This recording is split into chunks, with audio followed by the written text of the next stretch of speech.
इसका है 16th chapter है, मेरी कहानी, you can heal your life. आपका हाथ आपके, आपका जीवन आपके हाथ। तो ये हिंदी ट्रांसलेशन है उसका। इसमें वो बोलते हैं कि आप मुझे संक्षेप में अपने बचपन के बारे में कुछ बताएंगे। यह वह प्रश्न है जो मैंने बहुत सारे ग्राहकों से पूछा है। ऐसा नहीं है कि मुझे सब कुछ सुनने की आवश्यकता होती है, लेकिन मैं इस बारे में एक सामान्य प्रारूप प्राप्त करना चाहती हूँ कि वो कहाँ से आ रहे हैं। यदि उनके साथ अभी समस्याएं हैं तो उन्हें उत्पन्न करने वाले विचार हैं लंबे समय पहले शुरू हो गए थे। तो जैसे जो हमारे विचार होते हैं, वो विचार वो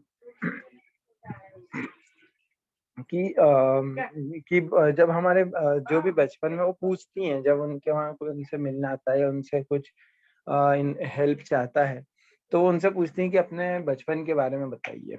तो यहाँ पे वो बोल रहे हैं कि बचपन, क्योंकि बचपन में ही जो हमारी थॉट से क्रिएट होती हैं, वही उसके उसके अनुसार हमारी लाइफ रन होती है। ठीक है, तो ओके, लाइटिंग अच्छी नहीं है पर चलेगा।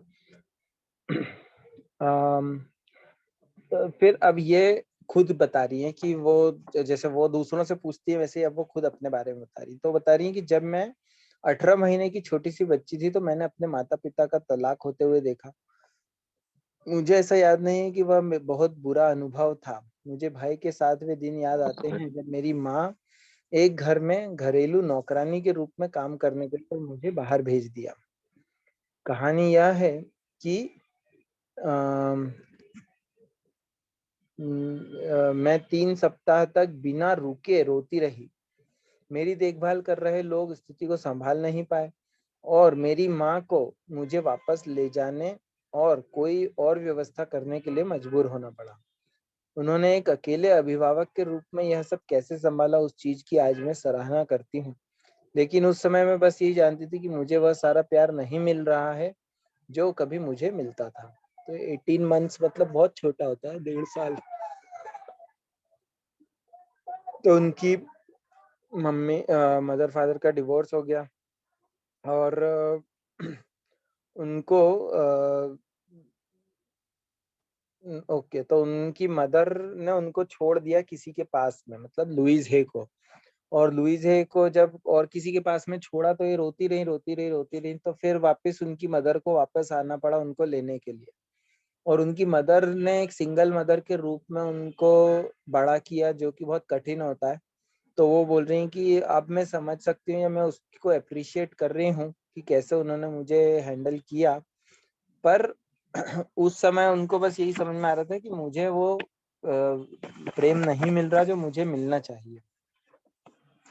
मैं कभी यह नहीं जान पाई कि मेरी माँ मेरे सौतेले पिता से प्रेम करती थी या उन्होंने सिर्फ हमें एक घर दिलाने के लिए उनसे शादी की, लेकिन वह कोई अच्छा कदम नहीं था। तो उनकी मदर ने सेकंड मैरिज करी, तो वो बोल रही है कि हो सकता है कि सिर्फ इसलिए करी हो ताकि हम लोगों को एक घर मिल जाए, जो उनके बच्चे थे फर्स्ट हस्बैंड से, उनकी मदर के।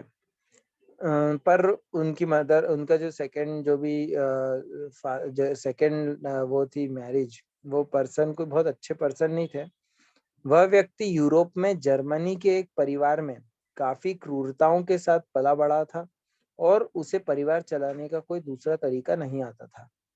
मेरी बहन मेरी माँ के गर्भ में आ गई और फिर 1930 के दशक का अवसाद हमारे ऊपर आ गया और हमने खुद को एक हिंसक घर में मजबूर पाया। मैं उस समय 5 वर्ष की थी। तो मतलब कि उनकी एक और सिस्टर का बर्थ हुआ।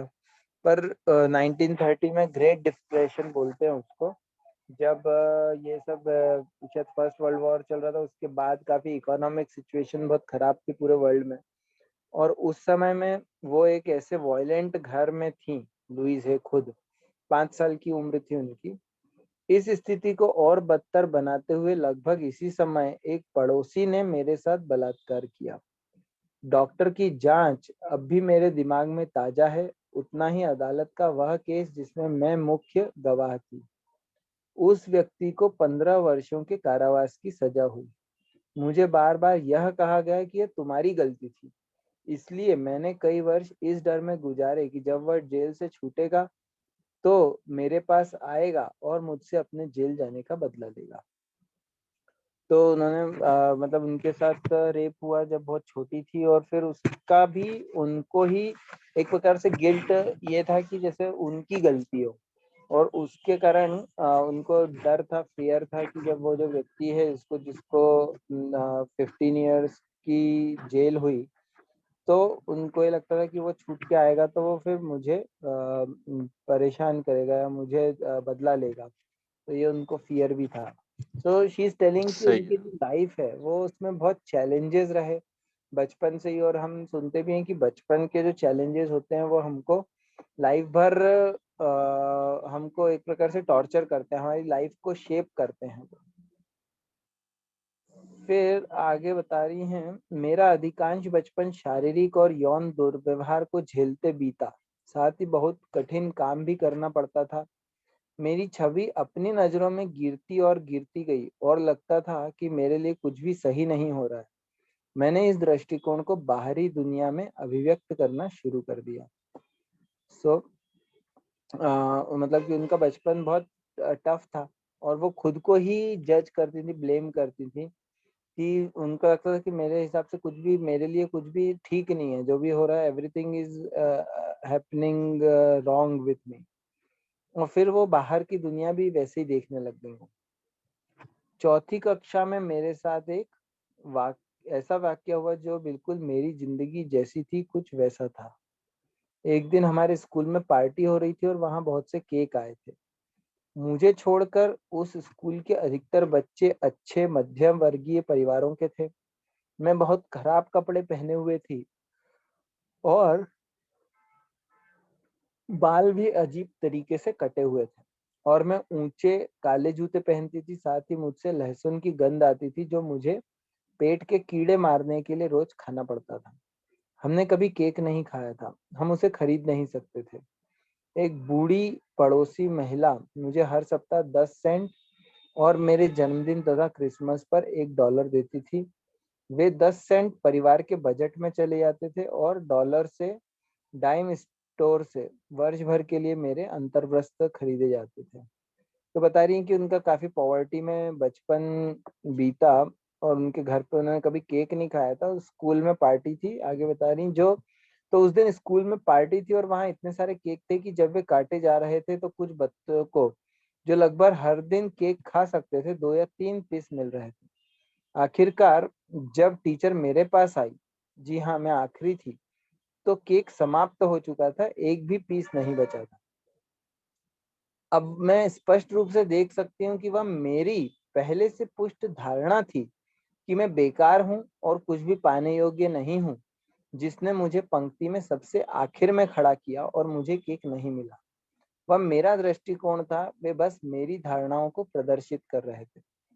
तो अब यह है कि हम, कि जब केक बंट रहे थे तो वो आखिरी में उनका नंबर आया और तब तक सारे केक खत्म हो गए, तो बाकी लोगों को 2-2 3-3 पीस मिल गए, जो रोज केक खा भी रहे थे उन लोगों को, और जिसने कभी केक नहीं खाया था, ये बहुत गरीब थी, इनको केक नहीं मिला। और ये बोलने की, ये मुझे, मेरी धारणा थी, मेरी जो थिंकिंग क्या थी कि आई don't deserve it, I I am the last, और मुझे कुछ भी, मैं कुछ भी पाने योग्य नहीं हूँ। तो इस कारण वो उसको एक्चुअली में वो एग्जिबिट कर रही थी कि आखिरी में खड़े होके, नहीं तो कोई और बच्चा होता तो शायद वो सबसे आगे खड़े हो जाता या लाइन में जाता आगे। पर जब हमको ये लगता है कि नहीं हम डिजर्व नहीं करते, तो फिर हम उसके लिए प्रयास भी नहीं करते, और फिर प्रयास नहीं करते हैं तो वो चीज होती भी नहीं है। तो इसको बोलते हैं सेल्फ फुलफिलिंग प्रोफेसी। इन्होंने वर्ड यहाँ पे यूज नहीं किया, पर सेल्फ फुलफिलिंग प्रोफेसी मतलब कि जैसे फॉर एग्जांपल एक बच्चा है, वो ये सोच रहा है कि अरे मेरे को, मैं तो इंटेलिजेंट नहीं हूँ, मैं एग्जाम में फेल हो जाऊंगा। अब वो अगर ऐसा सोच रहा है कि मैं एग्जाम में फेल हो जाऊंगा, तो क्या होगा कि वो फिर पढ़ेगा नहीं, या पढ़ेगा तो उसको ध्यान से नहीं पढ़ेगा, और फिर वो एग्जाम में एक्चुअली फेल हो जाएगा। तो वो एग्जाम में इसलिए फेल नहीं हुआ क्योंकि उसके अंदर कैपेबिलिटी नहीं है, वो एग्जाम में इसलिए फेल हुआ क्योंकि उसने पहले से ही सोच लिया था कि मैं फेल हो जाऊंगा। अगर वो ऐसा नहीं सोचता और वो उस पे एफर्ट डालता तो वो पास भी हो सकता था। तो इस टाइप की चीजें ये होती रहती हैं। These are self fulfilling prophecy. तो अब ये आगे बता रही हैं, जब मैं 15 वर्ष की थी तो मैं यौन शोषण और सहन नहीं कर पाई और घर तथा स्कूल से भाग गई। एक डाइनर में मुझे वेट्रेस की जो नौकरी मिली वह उन भारी कामों से काफी आसान लगी जो मुझे घर में करने पड़ते थे। तो ये घर छोड़ के भाग गई और फिर इन्होंने एक वेट्रेस की नौकरी करी, जो सर्व करते हैं ना खाना, वहां। तो वो उनको आसान लगता था, घर पे इनको बहुत ज्यादा और कठिन लगता था। प्रेम और स्नेह से वंचित होने और स्वाभिमान के रसातल में होने की वजह से मैंने अपनी इच्छा से हर उस व्यक्ति को अपना शरीर सौंप दिया जिसने मेरे साथ अच्छा व्यवहार किया। और अपने 16वें जन्मदिन के ठीक बाद मैंने एक बच्ची को जन्म दिया। मुझे लगा कि उसे पालना असंभव था। किसी तरह मुझे उसके लिए एक अच्छा प्रेम भरा घर मिल गया। मुझे एक निसंतान दंपत्ति मिले जिन्हें एक बच्चे की चाह थी। मैं अंतिम 4 महीने उनके साथ रही और जब मैं अस्पताल गई तो मैंने उनके नाम पर बच्चे को जन्म दिया। तो उन्होंने उनको मतलब उनका ये था कि वो अपनी लाइफ स्टोरी बता रही है कि बहुत टफ थी। तो कोई भी उनके साथ अच्छा व्यवहार करता था तो तो वो अपना बॉडी उनको दे देती थी, मतलब उनको टू एंजॉय दैट।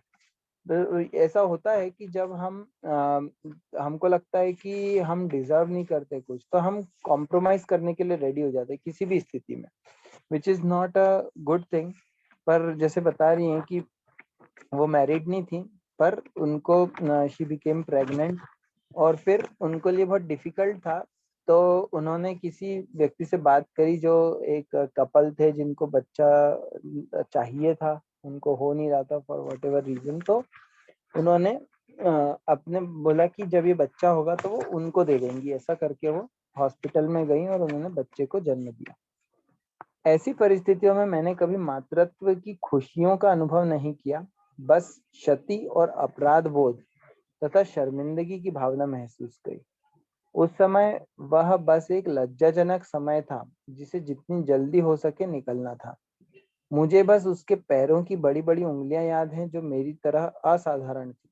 अगर हम कभी मिले तो मैं उसके पैरों की उंगलियां देखकर पहचान जाऊंगी। बस जब बच्ची 5 दिनों की थी तभी मैं वहां से चली आई। बोल रही कि वो मेरे अंदर गिल्ट थी और उसके कारण बस मुझे ये था कि मुझे यहाँ से बस जल्दी भागना है। तो वो बच्चा जैसे ही बच्ची का बर्थ हुआ, फिर वो 5 दिन की थी तब वो चली गई। और वो पूरे टाइम उनकी लुइस है की लाइफ में या उनकी थॉट्स में क्या था कि I M bad, I am wrong, I am guilty. तो वो इसी फीलिंग्स के साथ वो रह रही थी।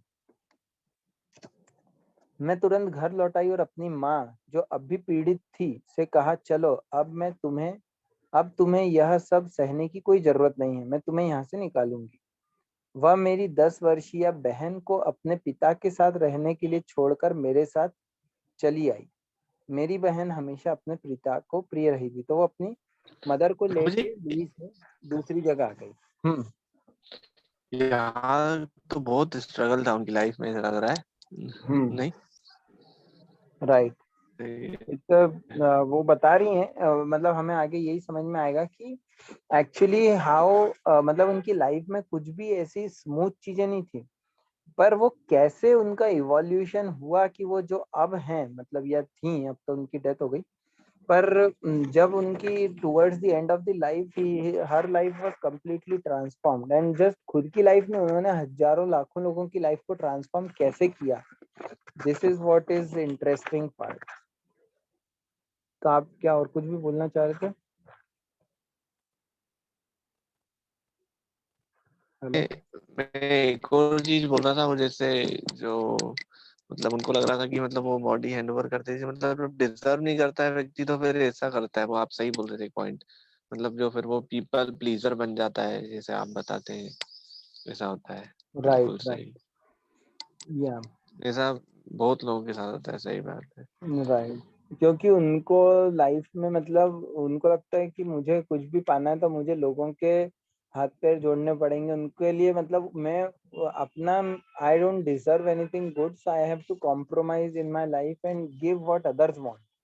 आई can not live life according to my values, I have to live according to others values, which is not healthy for us, but that's a coping mechanism. कोप करने के लिए हम ऐसा करना चालू कर देते हैं।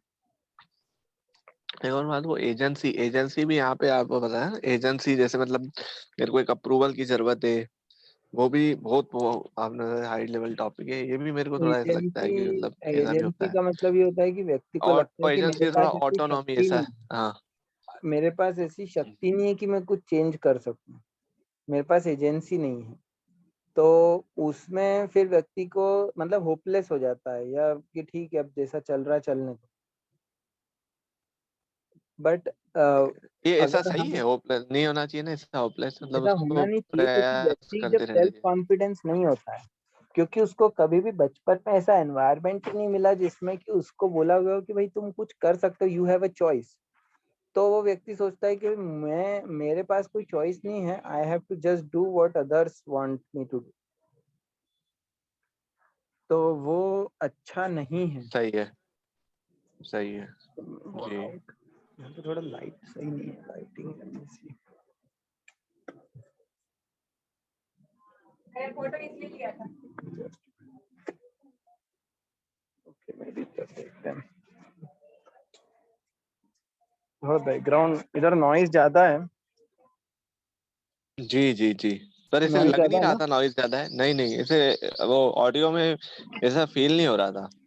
ओके, तो थोड़ा इधर बाहर बैठता हूँ मैं। नाइस बैकग्राउंड है यहाँ पे मेरा, पीछे पौधे हैं। जी जी, बिल्कुल बिल्कुल।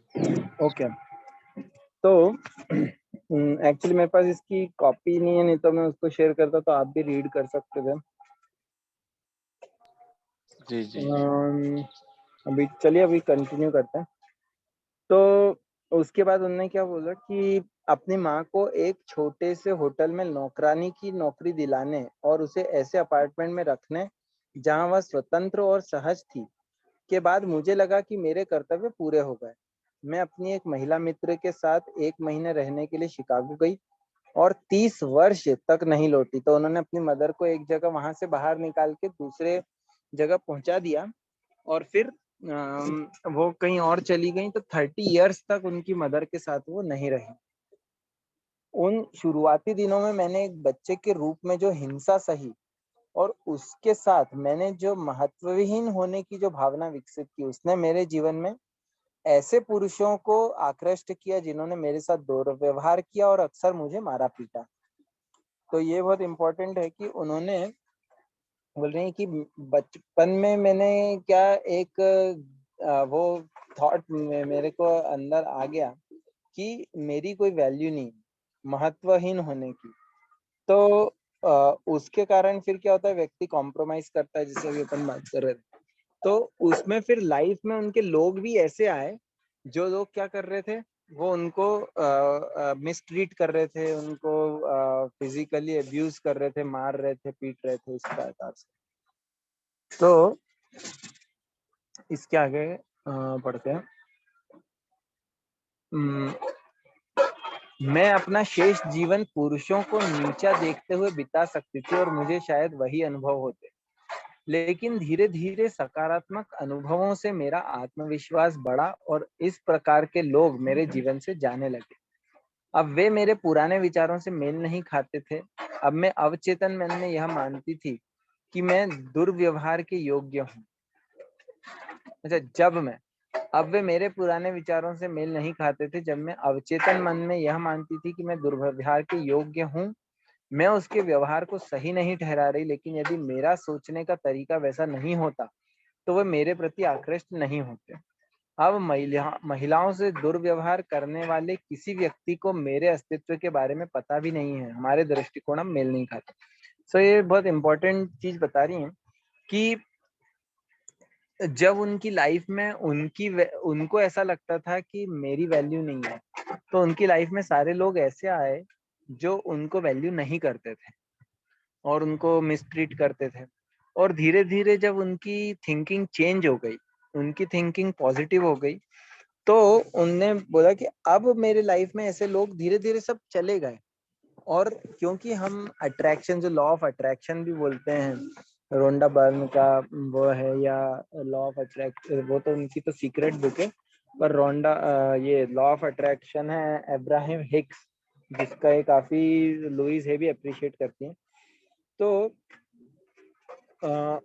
वो बताते हैं कि जैसे हमारी थॉट होती है वैसे ही लोग हमारे जीवन में आते हैं। तो जब उनने ये सोचना चालू किया कि भाई मैं आई एम वैल्यूएबल, तो उनकी लाइफ में ऐसे लोग आए जो उनको वैल्यू करते थे। और जब उनको लगता था कि मेरी आई एम नॉट वैल्यूएबल, तो फिर उनकी लाइफ में ऐसे लोग आए जो उनको मिसट्रीट करते थे। कुछ वर्षों तक शिकागो, तो उन्होंने बताया मैं शिकागो चली गई थी। तो शिकागो में छोटा मोटा काम करने के बाद में न्यूयॉर्क चली गई और सौभाग्यवश एक बड़ी फैशन मॉडल बन गई। फिर भी बड़े डिजाइनरों के लिए मॉडलिंग करने से भी मेरा आत्मविश्वास अधिक नहीं बढ़ा। उसने मुझे अपने अंदर दोष ढूंढने के और तरीके ही दिए। मैंने अपने ही अंदर अपने ही सौंदर्य को पहचानने से इनकार कर दिया था। तो वो ऐसे बहुत सक्सेसफुल बन गई कि फैशन मॉडल बन गई लुइस है। और फिर भी उनका जो सेल्फ कॉन्फिडेंस था वो इंक्रीज नहीं हुआ, क्योंकि वो ऐसी चीज होती है कि उसके लिए एक प्रॉपर एनवायरनमेंट चाहिए, उसके लिए वर्क चाहिए। अगर वो नहीं होगा तो हम, ऐसा नहीं है कि लोग तारीफ कर रहे हैं बस तो वो बढ़ जाएगा। क्योंकि मैंने देखा है कि अगर कई बार क्या होता है कि लोग तारीफ करते हैं तो हम उसको एक्सेप्ट ही नहीं करते, नहीं ये तो ऐसे ही बता रहे हैं, ऐसे झूठ बोल रहे हैं, हम उस पर विश्वास ही नहीं करते। क्योंकि हमारा अपना विचार अपने बारे में क्या है कि नहीं, I am not good enough. तो I am not good enough, तो अगर सामने वाला बोलेगा भी कि नहीं आप अच्छे हो, तो हम उस पर विश्वास ही नहीं करेंगे। और अगर कोई ये बोल देगा कि नहीं आप तो अच्छे नहीं हो, तो बोले हाँ ये सही बोल रहा है, देखो मेरे को तो पहले ही पता था कि मैं अच्छा नहीं हूँ। तो इट्स कॉल्ड कि हम अपने जो सही बात है। थॉट्स हैं उससे अगर कोई अलाइंड है तो उसको एक्सेप्ट करते हैं, और अगर नहीं है तो उसको रिजेक्ट कर देते हैं। हमको ट्रूथ से मतलब ही नहीं है कि ट्रूथ क्या है, हम ये देखते हैं कि हमारे थॉट्स क्या हैं, उससे हिसाब से कौन बोल रहा है। अगर वो हमारे हिसाब से जो हम सोच रहे हैं वैसे ही बोल रहा है तो हम उसको एक्सेप्ट कर लेते हैं, नहीं तो रिजेक्ट कर देते हैं। तो ये इनकी भी स्थिति थी। पर अभी आएगा आगे कि उनकी लाइफ में चेंज कैसे आया। थोड़ा सा और एक आध पेज के बाद, मैं कई वर्षों तक फैशन उद्योग में रही। मैंने एक अच्छे शिक्षित अंग्रेज सज्जन से विवाह किया। हमने दुनिया की सैर करी, बड़े लोगों से मिले और व्हाइट हाउस में डिनर तक किया। हालांकि मैं एक मॉडल थी और मेरे पास एक बढ़िया पति था, मेरा आत्मविश्वास तब भी कम रहा जब तक कि कई वर्षों बाद मैंने आध्यात्मिक काम नहीं शुरू किया। तो बता रही हैं कि जब तक उनके सब लाइफ एक प्रकार से सेटल हो गई, जो शुरू के चैलेंजेस थे वो खत्म हो गए, पर कॉन्फिडेंस, सेल्फ कॉन्फिडेंस उनका नहीं बढ़ा। 14 वर्षों की शादी के बाद एक दिन मेरे पति ने किसी और से विवाह करने की इच्छा जताई। एकदम उसी समय जब मैं यह यकीन करना शुरू कर ही रही थी कि अच्छी चीजें स्थायी हो सकती हैं। हाँ, मैं टूट गई, लेकिन समय बीतता है और मैं जिंदगी जीती रही। मैं अपने जीवन को बदलता देख सकती थी, और वसंत में एक दिन एक अंक ज्योतिषी ने मुझे बताया कि पतझड़ में एक छोटी सी घटना मेरा जीवन बदल देगी। तो उनकी लाइफ 14 इयर्स की मैरिज थी, उसके बाद उनके हस्बैंड ने दूसरी मैरिज करने के लिए बात करी। तो उनको लग रहा था कि अब सब बढ़िया हो गया, पर वो ऐसा था नहीं। फिर अगेन उनकी लाइफ में चैलेंज आया। वह पर उनको किसी ने बोला कि आपके लाइफ में कुछ इवेंट होगा जो आपकी लाइफ चेंज कर देगा। और वो इवेंट क्या था? यह इतनी छोटी घटना थी कि मैं कई महीनों बाद उस पर ध्यान दे पाई। संयोगवश मैं न्यूयॉर्क सिटी में रिलीजियस साइंस के चर्च की एक बैठक में गई थी। हालांकि उनका संदेश मेरे लिए नया था, मेरे अंदर किसी चीज ने कहा ध्यान से सुनो। मैंने वैसा ही किया। मैं न केवल संडे सर्विसेज में गई, बल्कि उनकी साप्ताहिक कक्षाएं भी लेना शुरू कर दिया। सौंदर्य और फैशन की दुनिया से मेरी दिलचस्पी समाप्त होती जा रही थी। मैं कब तक अपनी कमर के नाप या अपनी भौहों के आकार को लेकर चिंतित रह सकती थी? हाई स्कूल ड्रॉप आउट, जिसने अभी कुछ नहीं पढ़ा, से अब मैं एक मेहनती छात्रा बन गई, जो तत्व विज्ञान, मेटाफिजिक्स और उपचार से जुड़ी हर बात को उत्सुकता से ग्रहण करती थी। तो उन्होंने बताया कि वो एक कोई से उन्होंने इवेंट अटेंड करी, रिलीजियस साइंस के चर्च होते हैं, जैसे चर्च में अपने यहाँ पे भी होता है ना कि मंदिर हैं तो हर व्यक्ति के एक अलग अलग मान्यता, अलग अलग अद्वैतवाद है, ये वाद है, वैसे ही क्रिश्चियनिटी में भी हम क्या सबको एक जैसा देखते हैं, पर ऐसा है नहीं। वहाँ पे प्रोटेस्टेंट्स हैं, वहाँ पे थोड़ा डिस्टर्बेंस ज़्यादा है।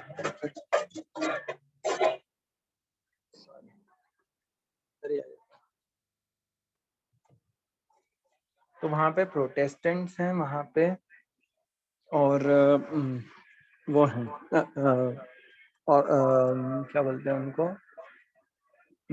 ऑर्थोडॉक्स। चर्च चर्च में भी बहुत सारे अलग अलग डिनोमिनेशंस बोलते हैं, तो वैसे ही एक रिलीजियस साइंस चर्च है, उसको उन्होंने अटेंड किया, और फिर वो उनको अंदर से ये इम्पोर्टेंट है कि उनको ऑर्थोडॉक्स रूढ़िवादी। हाँ, पर वो तो चर्च के नाम है। प्रोटेस्टेंट एक होता है, एक ऑर्थोडॉक्स होता है, और ऐसे बहुत सारे अलग अलग डिनोमिनेशंस हैं क्रिश्चियनिटी में भी। मेरे को अभी नाम याद नहीं आ रहे, पहले याद थे। बहुत सारे अलग अलग इनके वो होते हैं, जिनके थोड़े थोड़े विचार अलग हैं, और हैं वो सभी जीसस को मानते हैं, बाइबल को ही फॉलो करते हैं, पर थोड़ा बहुत उनके वो अलग हैं आइडियाज।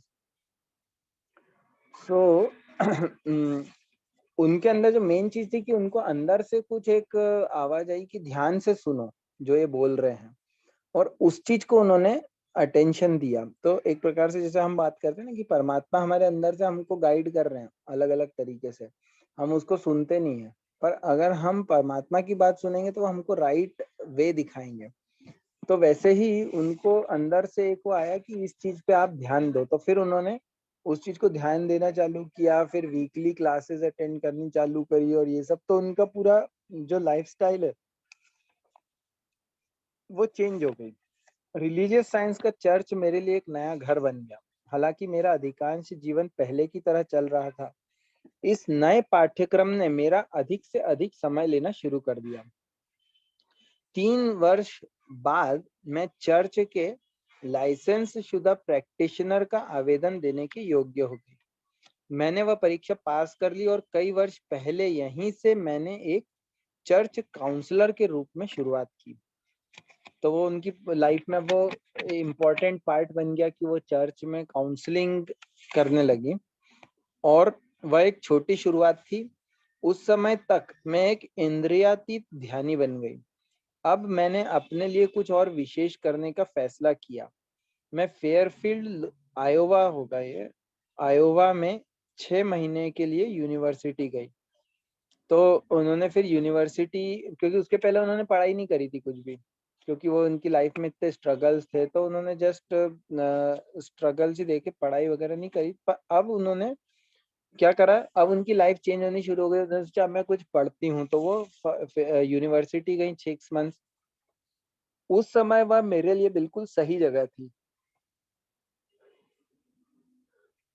पहले वर्ष हर सोमवार सुबह को हम एक नया विषय शुरू करते थे, जिन चीजों के बारे में मैंने सिर्फ सुना था, जैसे जीव विज्ञान, रसायन विज्ञान, और यहाँ तक कि सापेक्षता का सिद्धांत।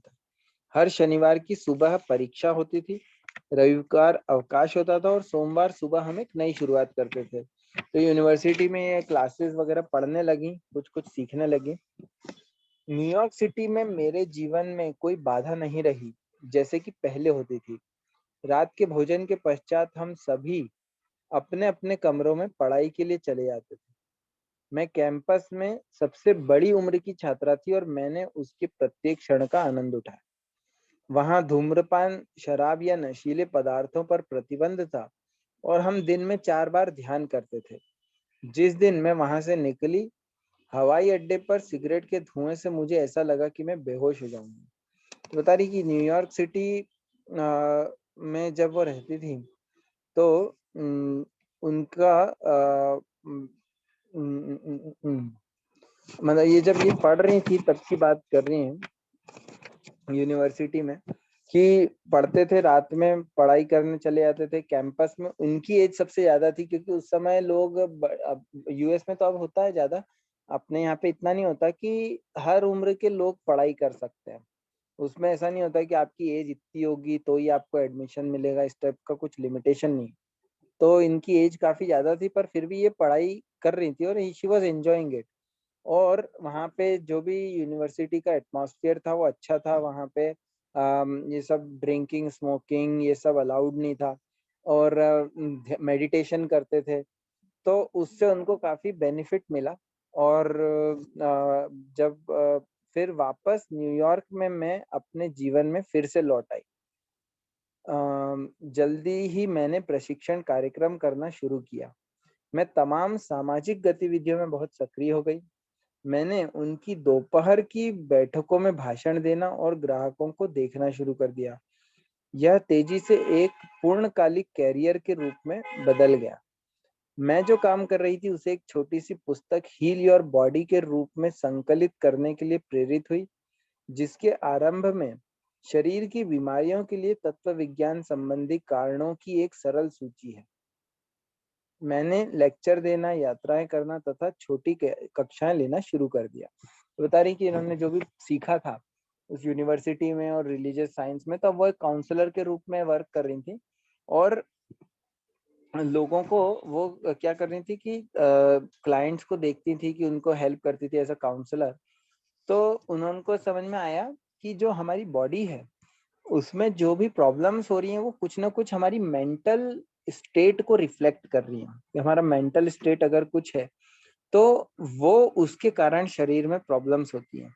तो फिर उन्होंने उसको कंपाइल करके हील योर बॉडी बुक बनाई, जो इस बुक में भी आगे दी हुई है। और उन्होंने इस प्रकार से छोटी छोटी लेक्चर्स क्लासेस और ये सब लेके she started teaching what she learn. इसके बाद एक दिन मुझे बताया गया कि मुझे कैंसर है। अब मतलब इनकी लाइफ फिर से एक बार चेंज हो रही, क्योंकि इन्होंने अभी तक बहुत सारे अप्स एंड डाउन्स देखे। फिर अब उनको वापस हुआ कि मेरे को कैंसर, उनको पता चला। इनकी एज काफी ज्यादा थी उस समय, एग्जैक्ट कितनी थी पता नहीं, यहाँ लिखा नहीं है। और फिर बता रही हैं कि 5 वर्ष की आयु में बलात्कार की शिकार और दुर्व्यवहार पीड़ित बच्चे की मेरी पृष्ठभूमि के साथ यह कोई आश्चर्य की बात नहीं थी कि मुझे योनि के पास कैंसर हुआ। सो वेजिनल कैंसर उनको हुआ। तो वो बोल रही है कि क्योंकि मेरा पास्ट ऐसा था बचपन से ही, 5 इयर्स की एज से ही, और कि it was not a surprise for me. हर हर किसी की तरह अपनी बीमारी के बारे में सुनकर मैं पूरी तरह घबरा गई। फिर भी ग्राहकों के साथ इतने दिनों तक काम करने के बाद मैं जानती थी कि मानसिक उपचार कारगर होता है, और मुझे अपने आप को यह साबित करने का अवसर मिल रहा था। तो ये दूसरों को ये सिखा ही रही थी कि बॉडी में जो भी कुछ हो रहा है वो क्या है, वो हमारे मेंटल स्टेट का एक रिफ्लेक्शन है। तो इनको फियर भी हुआ, क्योंकि नेचुरली होता है जब हमको कोई डिजीज होती है और इस टाइप की कोई डेडली बोल सकते हैं डिजीज है, तो डर तो लगता ही है। पर उन्होंने बोला कि जब मैं अपने क्लाइंट्स को सिखा रही थी, अब मुझे लगा कि मुझे अपने पास ऊपर ये मैं अप्लाई कर सकती हूँ। आखिरकार मैंने मानसिक प्रारूप पर एक पुस्तक लिखी थी, और मैं जानती थी कि कैंसर लंबे समय तक रखी गई नाराजगी का रोग है, जब तक वह अंततः शरीर को खा न जाए। मैं अपने बचपन में उनके प्रति सारे गुस्से और नाराजगी को समाप्त करने से इनकार कर रही थी। व्यर्थ करने के लिए समय नहीं था मेरे पास, करने को बहुत कुछ था।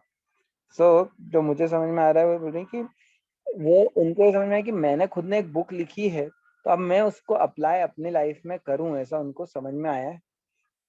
और कैंसर का उन्होंने बताया है बुक में कि कैंसर क्यों होता है, कि जब हम हमारे अंदर रिसेंटमेंट एंगर उसको स्टोर करके रखते हैं, तो वो हमको अंदर से अंदर खाता रहता है, और तब तक खाता रहता है जब तक शरीर खत्म ना हो जाए।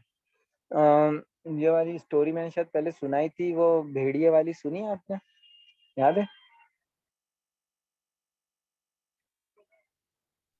हाँ प्रभु, मेरे को याद है, बताऊं? हाँ बताइए। एक राजा, याद। वो एक शिकारी होता है। तो मेरी आवाज आ रही है प्रभु जी? हाँ आ रही है। एक शिकारी होता है, तो वो जंगल में शिकार करता है। तो राजा हमेशा बोलता है कि भाई तू शिकार क्यों करने जा रहा है जंगल में। तो फिर वो राजा को बोलता है मैं नहीं जाऊंगा। फिर वापस से चले आता है। तो फिर एक दिन राजा आ जाता है कि तो फिर वो राजा उसको देख लेता है कि भैया ये क्या छुपा रहे हो अंदर। तो बोलता है कि राजा साहब मैं कुछ नहीं छुपा रहा हूँ, कुछ नहीं छुपा रहा हूँ, पर एक्चुअली उसने भेड़िए का शिकार कर लिया होता है और भेड़िया अर्ध मरा होता है, मतलब जिंदा होता है, पर वो अपने उसके जैकेट में उसको ढक लेता है। तो जैकेट में ढक लेता है, फिर भेड़िया ही मतलब उसको खा जाता है। पर वो इस मतलब डर में था कि अगर मैं राजा को बताऊंगा तो राजा मुझे मार देगा, पर एक्चुअली भेड़िया मुझे मार दिया उसको, मतलब उसके अंदर नहीं उसको मार दिया। राइट। तो वो राजा उतनी पनिशमेंट नहीं देता जितनी उसने अपने आप को दे दी। हम्म। ये पर तो बहुत लोगों के साथ होता है, मतलब ऐसा लगता राइट, तो ये है। जो स्टोरी है ये बहुत एक प्रकार से डरावनी है, इन द सेंस कि हम हमारी लाइफ में यही कर रहे हैं कि हम दूसरी चीजों के डर से, कि बिल्कुल हम सही। अगर अपनी फीलिंग्स को एक्सप्रेस करेंगे तो दूसरे लोग क्या सोचेंगे, सोच के हम अपनी फीलिंग्स को अपने अंदर रखते हैं और वही फीलिंग्स हमको खाती जाती है और कैंसर के रूप में या इस प्रकार से वो हमको डिस्ट्रॉय कर देती है। So this is something we should not be doing. तो वो ये बता रही हैं कि मेरे साथ ऐसा ही हो रहा था, और जो वो पहले सोच रही थी कि दूसरे लोग उनके दूसरों के प्रति उनको जो गुस्सा था, नाराजगी थी, जो भी उनकी लाइफ में हुआ, तो वो समझ रही थी कि मतलब कि वो उसको छोड़ नहीं पा रही थी और उसके कारण ही उनकी लाइफ में उनको कैंसर आया। अब क्या हुआ उसके बाद, असाध्य शब्द जो बहुत से लोगों के लिए इतना डरावना है, मेरे लिए अर्थ रखता है कि इस स्थिति को किसी भी बाहरी उपाय द्वारा ठीक नहीं किया जा सकता है और हमें उसका उपचार करने के लिए अपने अंदर जाना चाहिए। जैसे बोलते हैं ना कि ये तो अनक्यूरेबल डिजीज है। अब ये जो डिजीज है ये क्योर नहीं हो सकती। क्यों, कैसे क्योर नहीं हो सकती? दूसरी चीजों से क्योर नहीं हो सकती, मेडिसिन से और इन सब से। उसके लिए हमको अंदर देखना पड़ेगा कि हमारे अंदर क्या है जो उस डिजीज को बना रहा है, विच इज वेरी इंपॉर्टेंट, क्योंकि हमारे अंदर ही वो है डिजीज बन रही है, वो हमारे अंदर की चीजों के कारण बन रही है, जो हमारी थॉट्स है, हमारी फीलिंग्स है। तो यदि कैंसर से छुटकारा पाने के लिए मेरा ऑपरेशन होता और मैं उसे उत्पन्न करने वाले मानसिक विचारों से छुटकारा नहीं पाती, तो डॉक्टर बस लुइस को काटते रहते जब तक कि उसमें कुछ न बचता। मुझे वह विचार पसंद नहीं आया। उन्होंने बोला कि अगर बॉडी को ऑपरेशन और ये सब करते तो पर मेरे थॉट्स चेंज नहीं होते तो वो डिजीज जाती नहीं।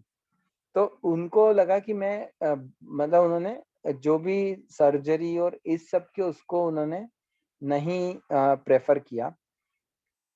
यदि मैं कैंसर की वृद्धि को समाप्त करने के लिए ऑपरेशन करवाती और साथ ही कैंसर के लिए जिम्मेदार मानसिक विचार को भी साफ कर देती तो वह लौटकर नहीं आ सकता था।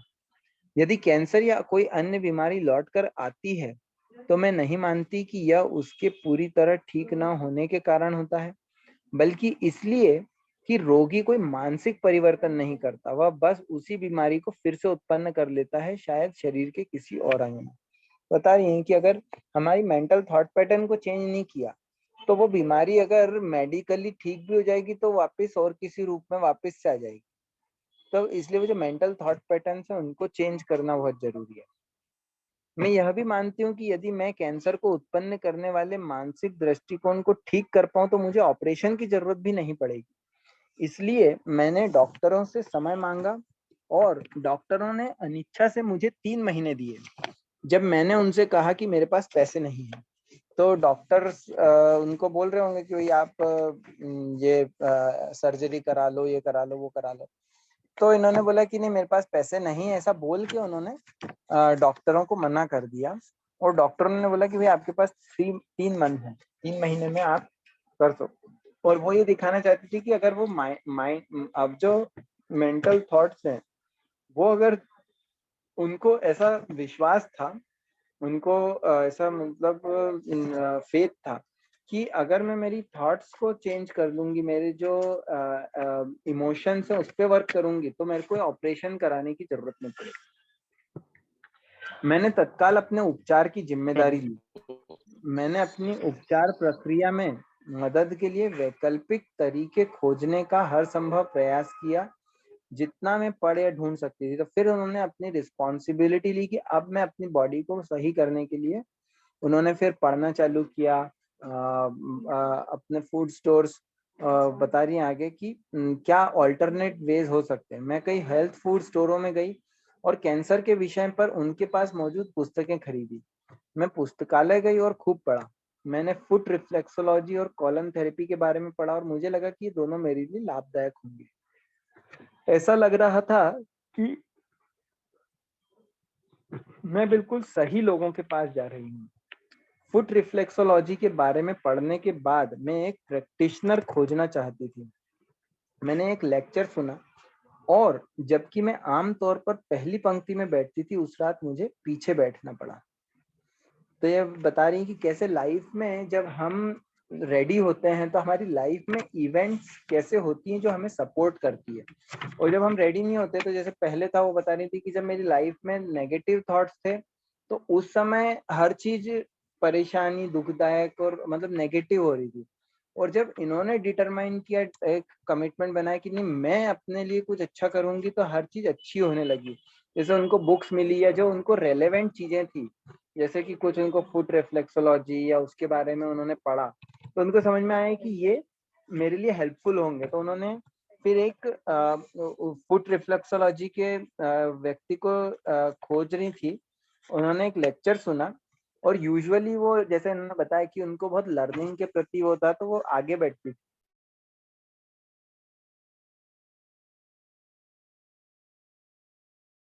सॉरी। तो पर उस दिन रात में ऐसा हुआ कि उनको लेट हो गई या जो भी था तो उनको पीछे बैठना पड़ा। पर पीछे बैठने से क्या हुआ कि 1 मिनट के अंदर एक व्यक्ति आया और मेरी बगल में बैठ गया। और सोचिए कि क्या हुआ, वह एक फुट रिफ्लेक्सोलॉजिस्ट था।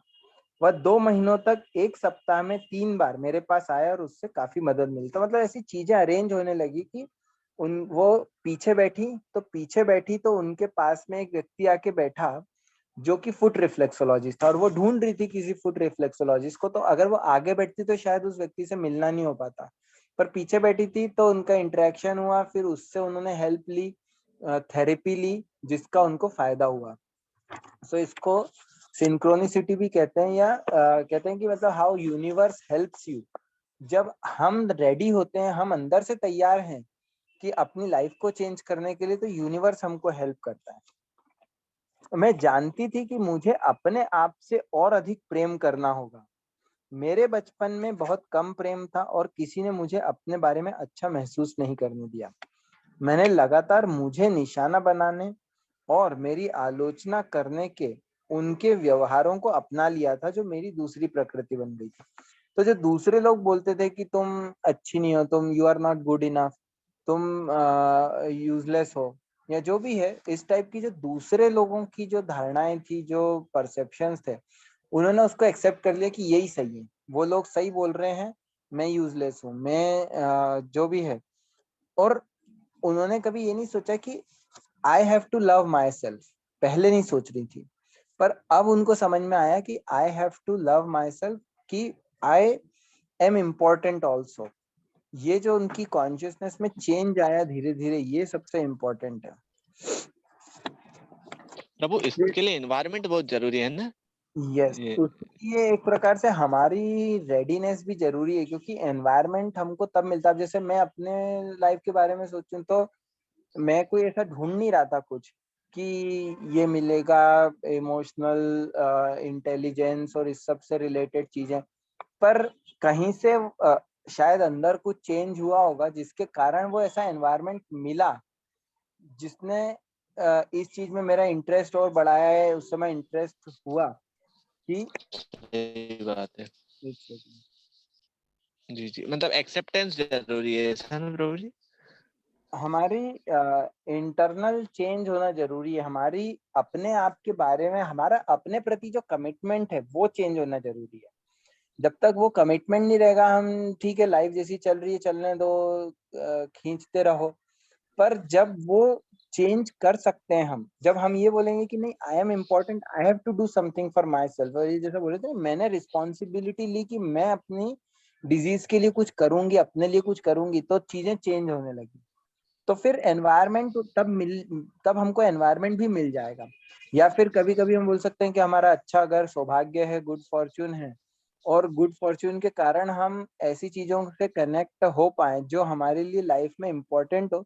पर होता क्या है, जैसे बुक है, लुइस है का नाम इंटरनेट पे है, बहुत सारे लोग उसके बारे में बात कर रहे हैं। अब कुछ लोग कई बार इसको सुनते भी हैं और फिर उसको इग्नोर कर देते हैं कि हाँ ठीक है, बोल रही है। या सिर्फ लुइस है नहीं, ऐसे और भी टीचर्स हैं जो बहुत अच्छी इंपॉर्टेंट यूजफुल चीजें सिखा रहे हैं, लोग सुनते हैं और उसको इग्नोर कर देते हैं। तो इसका मतलब कि उनको अपॉर्चुनिटी तो मिली, पर उन्होंने उस अपॉर्चुनिटी को लिया नहीं।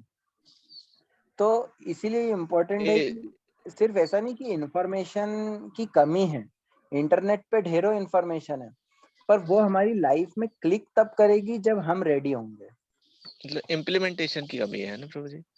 हाँ, बोल सकते हैं इम्प्लीमेंटेशन की भी कमी है, जी और जी। रेडीनेस कि मैं रेडी हूँ। नहीं तो लोग बोलते हैं हाँ ठीक है, बकवास है, या ठीक है कोई इतना इम्पोर्टेंट भी नहीं है, हमारे पास दूसरी ज्यादा इम्पोर्टेंट चीजें करने के लिए। या हम स्ट्रगल करते हैं तो हम ठीक है, अभी तो हम स्ट्रगल ही कर रहे हैं, पहले ये देख ले फिर इसके बारे में सोचेंगे। हम ये नहीं सोचते कि ये तो सॉल्यूशन है। बिल्कुल सही, तो बिल्कुल सही। सही बात है। थोड़ा सा और पढ़ते हैं। मैंने प्रशिक्षण कार्य करते समय यह एहसास किया था कि मेरे लिए अपने आप से प्रेम करना और अपने आप को स्वीकार करना ठीक था, और यहाँ तक कि अनिवार्य था। फिर भी मैं उसे अनदेखा करती रही। जैसे आप यह कहते हैं कि आप कल से डाइटिंग शुरू कर लेंगे, लेकिन अब मैं उसकी उपेक्षा नहीं कर सकती थी। सबसे पहले मेरे लिए ऐसी चीजें करना बहुत कठिन था, जैसे दर्पण के सामने खड़े होकर ऐसी चीजें कहना, लुइस मैं तुम्हें प्यार करती हूँ, मैं वास्तव में तुम्हें प्यार करती हूँ। लेकिन जब मैं ऐसा करती रही तो मैंने पाया कि मेरे जीवन में ऐसी कई परिस्थितियां आई जिसमें अतीत में मैं खुद को महत्वहीन समझने लगती, और अब दर्पण के अभ्यास और दूसरे अभ्यासों की वजह से मैं वैसा नहीं कर रही थी, मैं कुछ प्रगति कर रही थी। तो जो मुझे समझ में आ रहा है कि उन्होंने पहले सुना था कई बार कि हाँ we have to love our self, हमको अपने आप से प्रेम करना है। पर होता क्या है कि हम उस चीज को टालते रहते हैं कि हाँ करेंगे, कल करेंगे। जैसे वो डाइटिंग का एग्जांपल दे रही कि हाँ कल से हम अपने हेल्थ हेल्थ पे ध्यान देंगे, कल से हम लाइफस्टाइल चेंज करेंगे। तो हम उसको पता है कि इम्पोर्टेंट है, पर फिर भी हम उसको टालते रहते हैं। पर अब जब उनकी लाइफ में ऐसी सिचुएशन आ गई, कैंसर आ गया, तो वो एक प्रकार से अब वो ऑप्शन नहीं बचा उनके पास कि हाँ कल देखेंगे, सोचेंगे, बाद में करेंगे। तो तब उनको समझ में आया कि इस चीज को मुझे अब अप्लाई करना पड़ेगा। जो चीज वो दूसरों को सिखा रही थी, वो बोल रही है कि अब मुझे अप्लाई करना पड़ा वो सेम चीज। और मिरर वर्क के वो काफी बोलती हैं, लुइस है, कि मिरर के सामने खड़े होके आप ये बोलो कि आई लव यू। मतलब हम खुद को बोल रहे हैं कि I love my self, I really love my self. पर अगर हम अपने आप को वैल्यू नहीं करते तो हम ये बोल ही नहीं सकते। हम उसमें भी यही कमी देखते रहेंगे कि नहीं नहीं ऐसा कैसे हो सकता है, तो ये कमियां हैं मेरे अंदर और ये सब। पर अब उनको बोल रही हैं कि धीरे धीरे जब मैंने ये वर्क किया, तो अब मैं पहले खुद को मैं समझती थी कि आई एम यूजलेस, या मेरी कोई वैल्यू नहीं है। पर धीरे धीरे मिरर वर्क और ये सब करने के बाद वो चीजें अब चेंज हो गई, वो थॉट्स अब चेंज हो गए। सो शी सेइंग कि अब मैंने कुछ प्रोग्रेस करी। फिर मैं जानती थी कि मुझे उन नाराजगियों को खत्म करना है जो मैं बचपन से ढोए आ रही थी। मेरे लिए उस दोषारोपण को भूल जाना बहुत जरूरी था। हाँ, मेरा बचपन बहुत कठिन था, जिसमें मेरे साथ काफी मानसिक, शारीरिक और यौन दुर्व्यवहार हुआ था। लेकिन वह कई वर्ष पहले की बात थी, और आज मेरे द्वारा अपने साथ उस प्रकार का व्यवहार करने का अब तो कोई बहाना नहीं था। मैं कैंसर की वृद्धि के साथ अपने शरीर को खा रही थी क्योंकि मैंने क्षमा नहीं किया था। तो वो बोल रही कि मैंने अपने आप को फॉरगिव नहीं किया, दूसरों को फॉरगिव नहीं किया, तो मैं अपने आप को ही हर्ट कर रही थी। जो ये हम भेड़िए वाली कहानी की बात करते हैं, तो हम जो भी हुआ पास्ट प्रभु में ये हमारे साथ इनका इवेंट्स। इनका एक और कोट है, मतलब कि it's okay to commit mistakes, ऐसे ना मतलब। या वो तो मैं बहुत सारी चीजें बहुत अच्छी बोलती है कि एक वो भी मुझे बहुत अच्छा लगता है, it's okay to commit mistakes. क्योंकि हम अपने आप से परफेक्शन एक्सपेक्ट करते हैं, जो हमारे लिए ही ज्यादा और फिर आपने लाइफ आपने भी एक बार बोला था कि जैसे अगर हम अपने आप से परफेक्शन एक्सपेक्ट करते हैं तो हम अपने आप को टॉर्चर कर रहे हैं। राइट, एग्जैक्टली, आप काफी याद रखते हैं। और एक चीज है कि आपकी कृपा वी है आर सब। All doing our best. हम जितना भी जो भी हम कर पा रहे हैं, वो हमें लग सकता है कि हम लिमिटेड हैं, पर we everyone is doing their best, क्योंकि अगर वो उससे बेहतर कर सकता होता तो कर रहा होता। So this is also very powerful thought, I believe कि we are all doing our best. पर हाँ, ये नहीं है कि उसका मतलब हम बैठ के अब सोते रहें, but we have to keep improving, but we have to not beat ourselves for our past. तो नहीं तो क्या होगा, हम अपने आप को ही, जैसे बता रही कि कैंसर में अपने ही शरीर को खा रही। मेरे लिए उन घटनाओं से परे जाने और यह समझना शुरू करने का समय था कि किस प्रकार के अनुभव ने वैसे लोगों को उत्पन्न किया होगा जो एक बच्चे से उस रूप में व्यवहार करते हैं। तो ये और सोचनी है कि अगर कोई मिसट्रीट कर रहा है मुझे, तो उस व्यक्ति की लाइफ में ऐसा क्या हुआ होगा जिसके कारण वो ऐसा कर रहा है। तो और मतलब डीपर लेवल पे उस व्यक्ति को समझने की कोशिश, instead of judging them, and उसके बदले उनको फॉरगिव करने की he is she is trying. फिर आगे बता रहे हैं, एक अच्छे थेरेपिस्ट की मदद से मैंने तकियों को पीटते हुए और क्रोध से चिल्लाते हुए सारे पुराने व दबे हुए गुस्से को बाहर निकाला। उसके बाद मैंने उन कहानियों के टुकड़ों को जोड़ना शुरू किया जो मेरे माता पिता ने अपने अपने बचपन के बारे में सुनाई थी। मैंने अपने जीवन की एक बृहद तस्वीर देखनी शुरू की। मेरी बढ़ती समझ और एक वयस्क दृष्टिकोण से मेरे अंदर उनकी पीड़ा के लिए दया उत्पन्न होने लगी और शिकायत धीरे धीरे समाप्त होने लगी। तो शुरू में उनको क्या लगता था कि मेरे मदर फादर खराब है, उन्होंने मेरे साथ ऐसा किया, उन्होंने मुझे लव नहीं दिया, प्रेम नहीं किया, उन्होंने फादर ने मुझे छोड़ दिया, या इस टाइप की जो फीलिंग्स थी, वो धीरे धीरे क्या हुआ, उन्होंने हेल्प मिली, उन्होंने जो एंगर भरा हुआ था उनके अंदर, उसको बाहर निकाला। कैसे निकाला?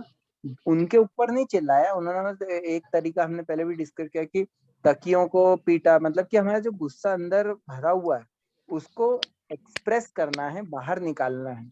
चिल्लाना, इस तरीके से कांच के सामने जाके चीजों को एक्सप्रेस करना, ये सब अलग अलग वेज हैं जिससे हम हमारी इमोशंस को जो अंदर दबे हुए हैं उनको हम बाहर निकाल सकते हैं। वो जब उन्होंने निकाले तो उनको ये भी समझ में आया कि जो उनके मदर फादर हैं वो किस बैकग्राउंड से आ रहे हैं।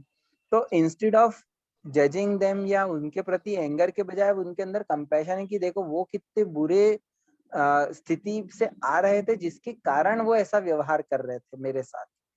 तो धीरे धीरे जो उनकी शिकायत थी वो खत्म होने लगी उनके प्रति। और क्या हुआ, इसके अलावा मैंने इतने वर्षों में जो जंक फूड खाए थे उनसे अपने शरीर के शुद्धिकरण और उसे विष मुक्त करने में मदद करने के लिए मैंने एक अच्छे पोषण विशेषज्ञ की तलाश की, जो बोलते हैं न्यूट्रिशनिस्ट होते हैं, जो बताते हैं कि हमारी बॉडी को क्या अच्छा है, हमारी बॉडी के लिए क्या खाना चाहिए। क्योंकि नहीं तो लोग बस खाते जाते हैं, सोचते ही नहीं कि हमारे बॉडी के लिए अच्छा है या नहीं है, बस स्वाद अच्छा आ रहा है तो खा लो, पर वो हमारे शरीर को क्या कर रहा है वो हम नहीं सोचते। तो वो एक प्रकार से और टॉक्सिन्स हमारी बॉडी में इकट्ठे होते जाते हैं। तो उन्होंने एक अच्छे न्यूट्रिशनिस्ट मिल गया उनको, जिसने इनको हेल्प की। मुझे पता चला कि जंक फूड शरीर में जमा होकर विषैले तत्व उत्पन्न करते हैं, जंक विचार मन में जमा होकर विषैली परिस्थितियां उत्पन्न करते हैं। तो दोनों चीजें हैं कि जंक फूड हमारी बॉडी में टॉक्सिन्स करता है, और जो जंक मतलब फालतू के जो थॉट्स होते हैं वो हमारे माइंड में बैठ जाते हैं, और वो ऐसी फिर इवेंट्स और ऐसी सरकमस्टेंसेस हमारी लाइफ में क्रिएट करते हैं जो कि अच्छी नहीं है। फिर बताएं कि मुझे खूब हरी सब्जियों के साथ एक नापा तुला आहार दिया गया, मतलब उन्होंने फूड हैबिट्स अपनी चेंज करी।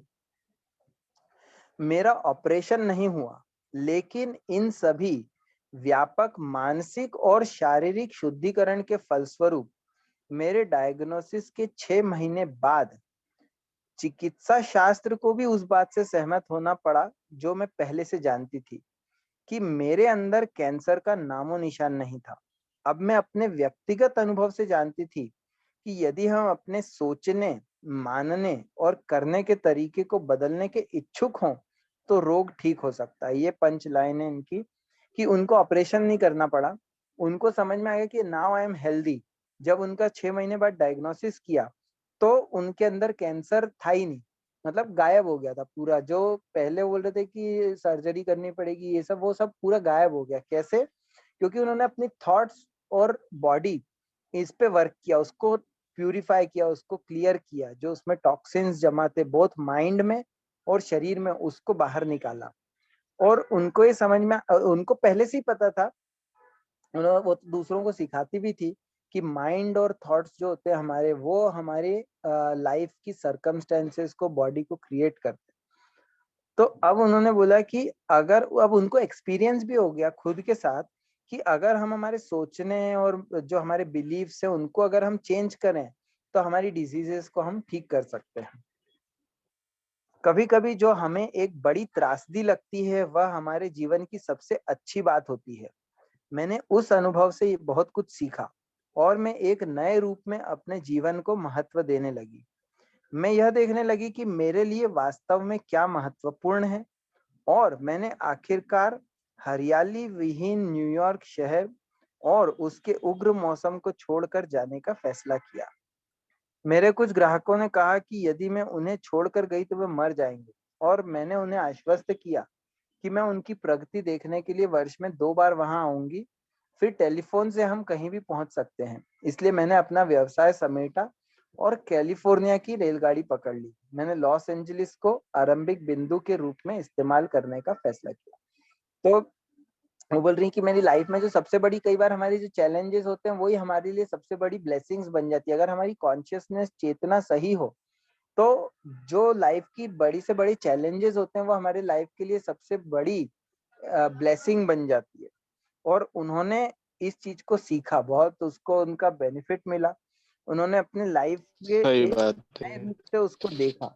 तो उनको समझ में आया कि मैं न्यूयॉर्क शहर में, उन्होंने चूज करा था, पर न्यूयॉर्क शहर में क्या है, वहां पे कुछ हरियाली नहीं है, मतलब है थोड़ी बहुत, पर बिल्डिंग्स हैं, बड़ी बड़ी बिल्डिंग्स हैं, और जस्ट वहाँ का वेदर भी बहुत खराब होता है। मतलब ठंड के समय में बहुत ज्यादा ठंड होती है, बर्फ होती है। आप 4 महीने ऑलमोस्ट ऐसा रहता है कि आप नॉर्मल लाइफ नहीं जी सकते।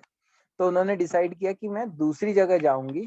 तो जो हम सुनते हैं ना कि ऐसी चीजें को एक्सेप्ट करना जो हमारी लाइफ के लिए फेवरेबल है, और ऐसी चीजों को रिजेक्ट करना जो हमारी लाइफ के लिए अनफेवरेबल है।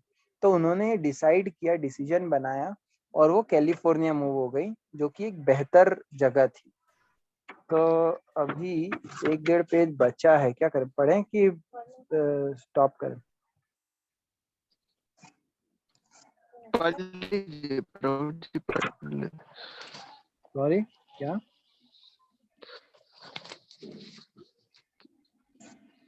क्या बोला आपने? प्रभु जी पढ़ लेते हैं। जी जी। ठीक है, वैसे अगर आपको निकलना हो तो जा भी सकते हैं। मैं रिकॉर्ड कर रहा हूँ, I will post this recording, क्योंकि नहीं नहीं, इंटरेस्टिंग। Please continue. 2 नहीं नहीं, पेज बहुत बचे हैं। बढ़िया आज लेक्चर हुआ, एक नंबर।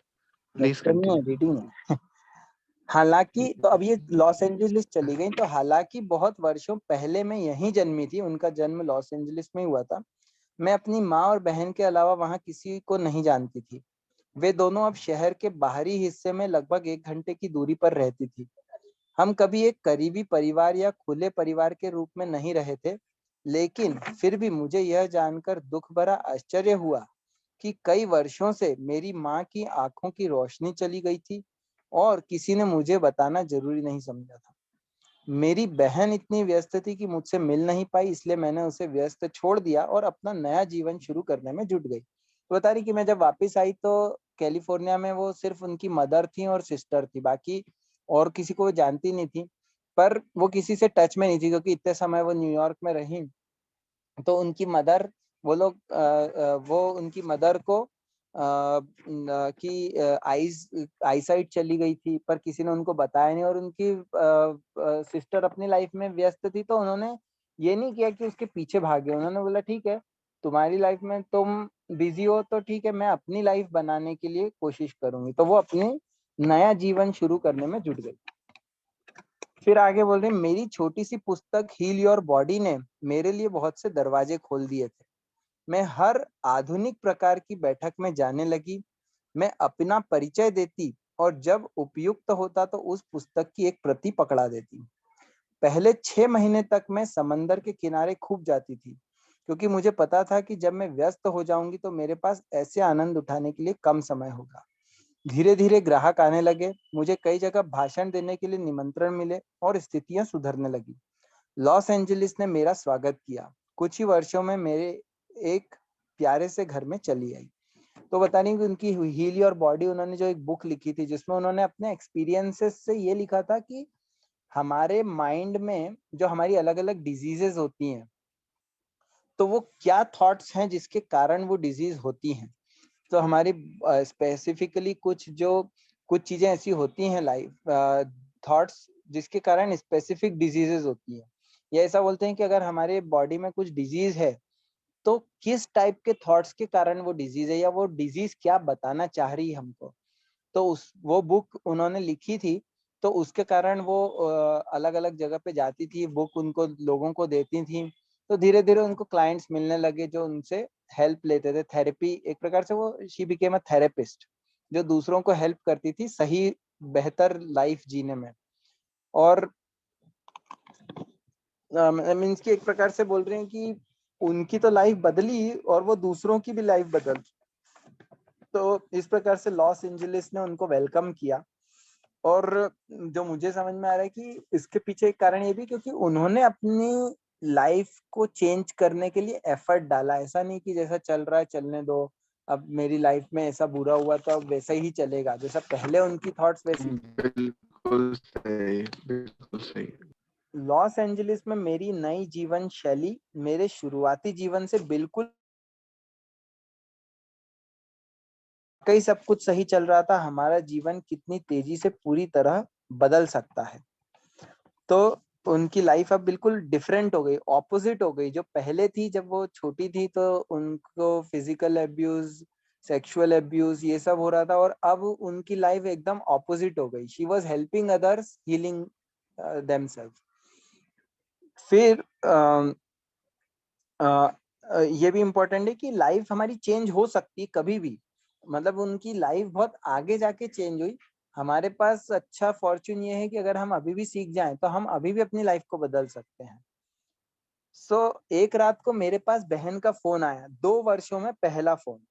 उसने बताया कि अंधी और लगभग बहरी हो चुकी हमारी माँ, जो अब 90 वर्ष की हो चुकी थी, गिर गई हैं और उनकी कमर टूट गई है। एक पल में मेरी माँ एक मजबूत स्वतंत्र महिला से पीड़ा में कराहती एक असहाय बच्ची में बदल गई थी। उनकी पीठ टूट गई और साथ ही मेरी बहन के चारों ओर गोपनीयता की दीवार भी तोड़ दी। आखिरकार हमारी बातचीत शुरू हुई।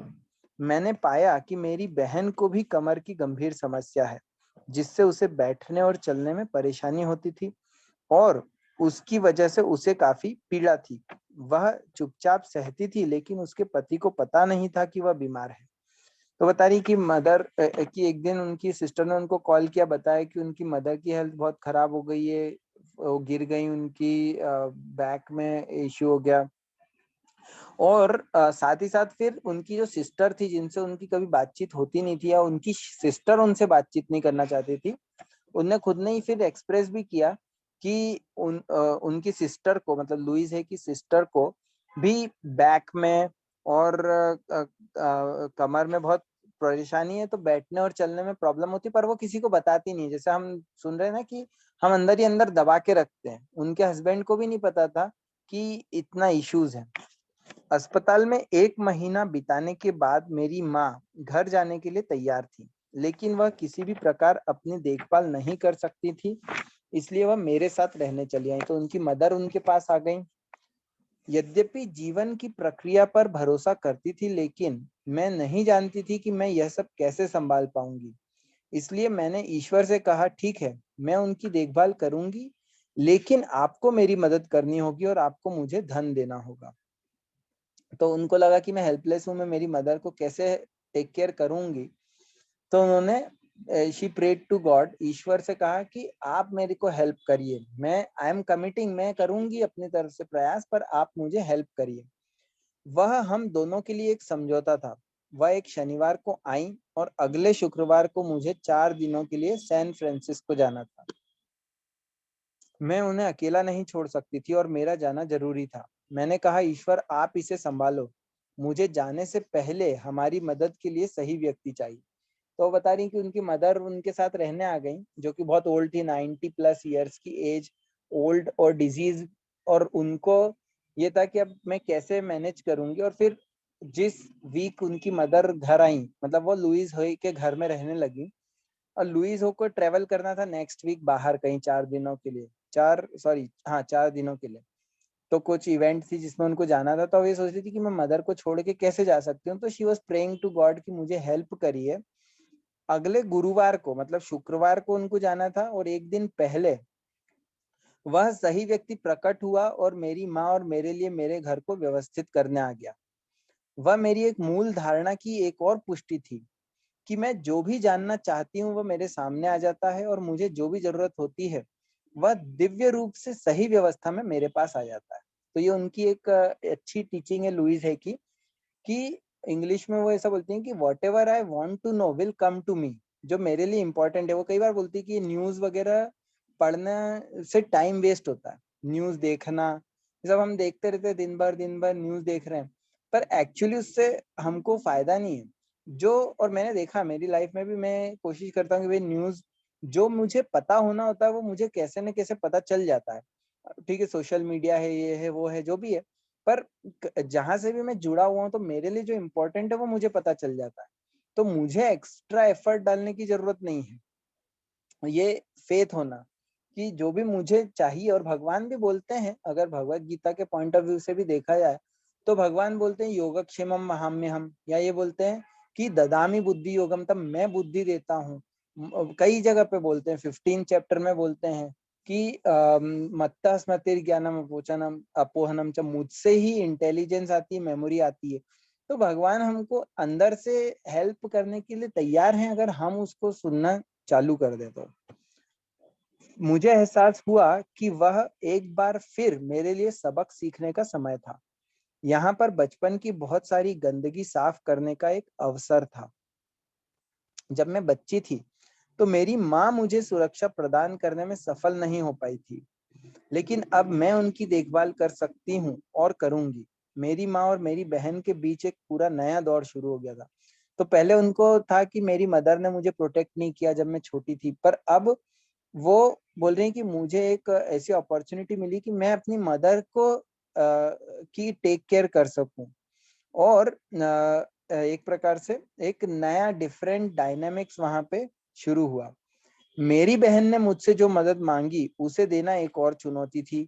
मैंने जाना कि जब बहुत वर्षों पहले मैंने अपनी माँ को बचाया, तो मेरे सौतेले पिता ने अपना गुस्सा और दर्द मेरी बहन के खिलाफ निकाला। फिर उसने पिता की क्रूरता सही। तो वो बताइए कि जब वो मदर को वहां से उनके जो फादर थे, जो एब्यूसिव थे, वायलेंट थे, वहां से लेके गई, तो उनका गुस्सा उनके फादर ने उनकी सिस्टर पे निकाला और सिस्टर को परेशान किया, और वो उसको सह रही थी। मैंने पाया कि जो परेशानी शारीरिक समस्या के रूप में शुरू हुई थी, वह बाद में भय और तनाव से बहुत बढ़ गई। साथ में यह धारणा भी थी कि कोई उसकी मदद नहीं कर सकता। तो यहाँ पर लुइस थी जो रक्षक नहीं बनना चाहती थी, और फिर भी अपनी बहन को उसके जीवन के इस मोड़ पर स्वास्थ्य चुनने का एक अवसर देना चाहती थी। धीरे धीरे उलझन सुलझने लगी और अब तक जारी है। हम एक एक कदम आगे बढ़ रहे हैं। जैसे जैसे मैं सुरक्षा का माहौल प्रदान करती हूँ, साथ ही स्वास्थ्य के कई रास्ते खोजे। तो थोड़ी हिंदी इतनी ट्रांसलेशन एकदम परफेक्ट नहीं, पर वो बता रही हैं कि जो जैसे धीरे धीरे वो लुइस है, ऐसा बोलती है कि I am not doing anything, मतलब मैं किसी को हेल्प नहीं कर सकती, वो सिर्फ अपने थॉट्स बता रही हैं। हमको खुद को अपनी हेल्प करनी है, दूसरा कोई हमको नहीं कर सकता।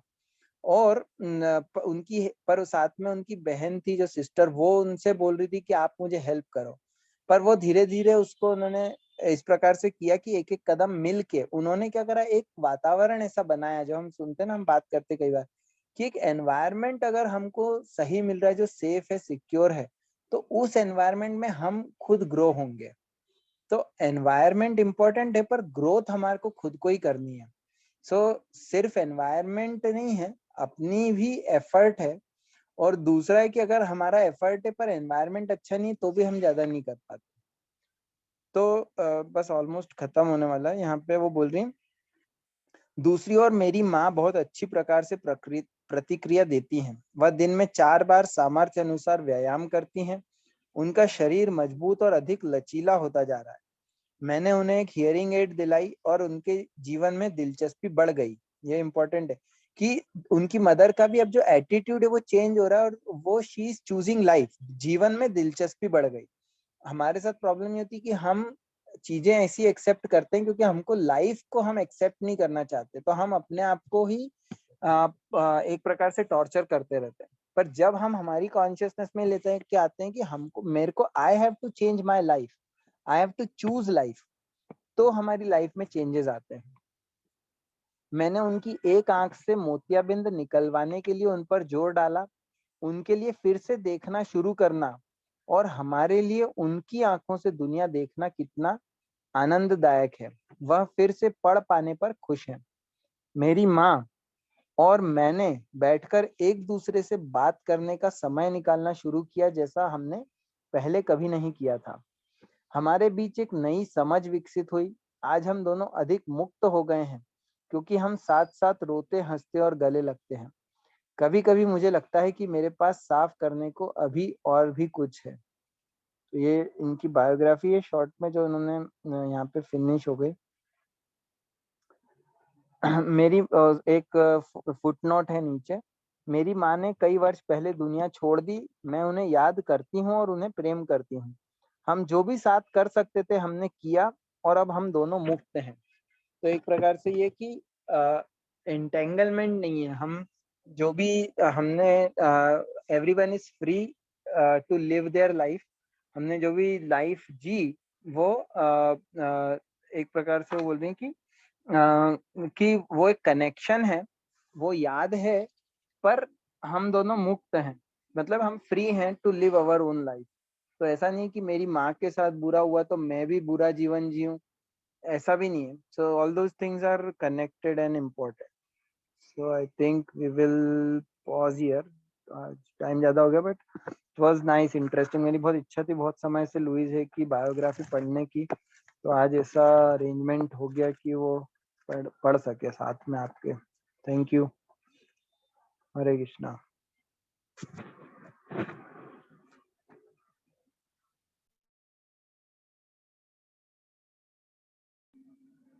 ठीक है प्रभु, मैं कॉल एंड कर रहा हूँ।